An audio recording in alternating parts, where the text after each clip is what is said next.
শুভ দুপুর বন্ধুরা, আশা করি সবাই ভালো আছো, সুস্থ আছো। তো আজকে ব্লগটা আরম্ভ করতে একটু দেরি হয়ে গেছে। তার কারণ হচ্ছে এই যে এই দেখো, এই মাত্র কিন্তু সজাগ ছিল, এই মাত্র ঘুমিয়ে পড়লো। নেওয়ার সাথে সাথে কুলে নেওয়ার সাথে সাথে ঘুমিয়ে পড়েছে। তো আজকে তোমাদেরকে আমি বলতে চলেছি যে আমার ছেলে হয়েছে না মেয়ে হচ্ছে, নিশ্চয়ই বলবো।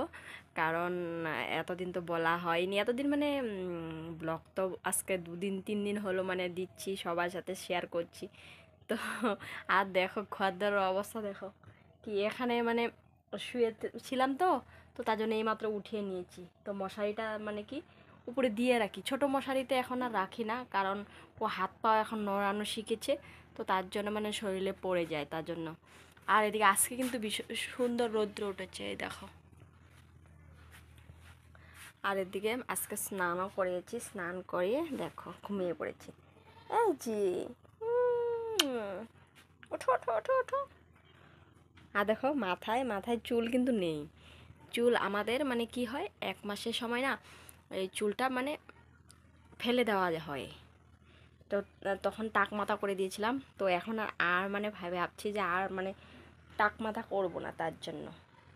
তো ছোট থাকাতে ফেললে ভালো হয়, অল্প বড় হয় যখন তখন চুলটা না টাক করলে না করলে কীরকম দেখা যায়। তার জন্য 1 মাসের সময় আমরা যেহেতু ফালি, তখনই ফেলে দিয়েছি। তো আর এদিকে দেখো কি অবস্থা, ঘরদারের অবস্থা, কিচ্ছু ওরকমভাবে করতে পারিনি। তো রান্না বান্না করা হয়েছে, আর কি বলবো, বাপরে দেখো ঘরের অবস্থা দেখো, চারিদিকে এরকম হয়ে আছে। বাপরে, জীবনে কি জান এরকম কি বলবো। এইদিকে মশারিটা তোলা হয়নি এখনো, এইভাবে পড়েছে। ভাবছি এখন ওকে রেখে, আর বাইরে এত হাওয়া চলছে। তো যেহেতু আজকে বাজার, আজকে বৃহস্পতিবার, তো বাজারের দিন সবাই চলে গেছে। আমার বর তো বাজারে গেছে, সবাই, মা দোকানে, বাবা দোকানে, বাবু আসলো, এসে কাপড় চোপড় খুলে আবার দোকানে গেছে। তাই দেখো বাইরের অবস্থা, বাইরটা তোমাদেরকে দেখাই, দাঁড়াও। এই দেখো গাড়িটা বাড়িতে আনা হচ্ছে, কারণ এখানে বাজারে গিয়ে বাড়িতে গাড়ি রেখে যায়, কারণ চার্জ দেওয়ার জন্য। এই যে চার্জারটা লাগিয়ে রেখে দিয়েছি, তো চার্জ দিয়েছি। এই কথাটা তোমাদেরকে বলতে যাচ্ছি।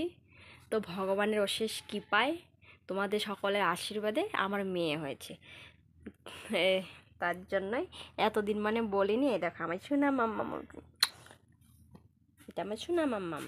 তো ওকে শুইয়ে দেবো একটু, এখন ঘুম পারবে। অনেকক্ষণ হলো ঘুমায়নি, এমনি খেলা করছিল বিছনায় শুয়ে শুয়ে। তো আমি একটু বাইরে থেকে ঘুরিয়ে নিয়ে আসলাম। তো যেহেতু এখন 2 মাস পার হয়ে গেছে, তো এভাবে থাকতে চায় না, তো ঘুমোলে এভাবে থাকতে চায়। তো এইভাবে খাড়া করে রাখতে হয়, এইভাবে যে রাখি। আর এখন ঘুমিয়েছে বলে সুন্দর এভাবে ঘুমাচ্ছে। তো তার জন্যই আজকে ভাবছি আজকে তোমাদেরকে সবাইকে বলে দেবো, তার জন্য বললাম। তো যেহেতু এত ঘুরিয়ে পেঁচিয়ে না রেখে তোমাদেরকে জানিয়ে দিলাম।